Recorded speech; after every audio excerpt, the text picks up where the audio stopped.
আমাদের বাড়িতে সেদিন ছিল সত্যনারায়ণ পুজো, তাই সকাল সকাল পুজোর জোগাড় করে নেওয়া হয়েছিল।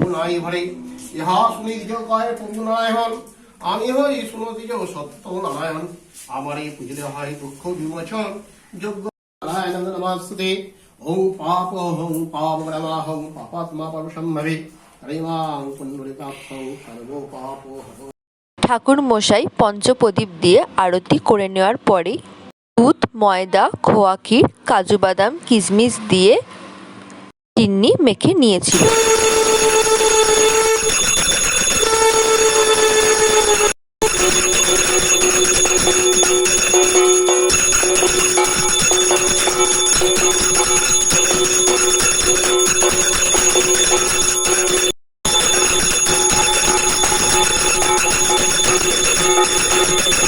তারপর পুজো শেষ হবার পরে মা এক এক করে বাটিতে সিন্নি তুলে নিচ্ছিল পাড়ার লোকেদের দেবে বলে।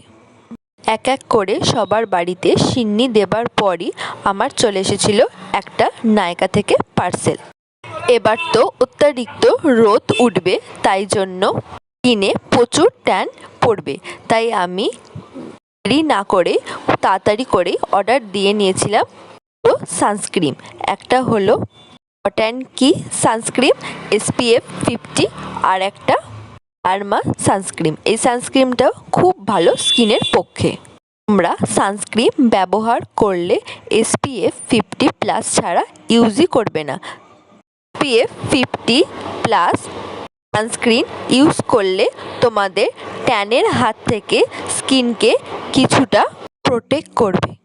পর মা ঠিক করেছিল রাত্রে কড়াইশুঁটির কচুরি করবে, তাই সকালবেলায় প্রথমে কড়াইশুঁটিগুলোকে ভালোভাবে বেছে ছাড়িয়ে নিয়েছিল।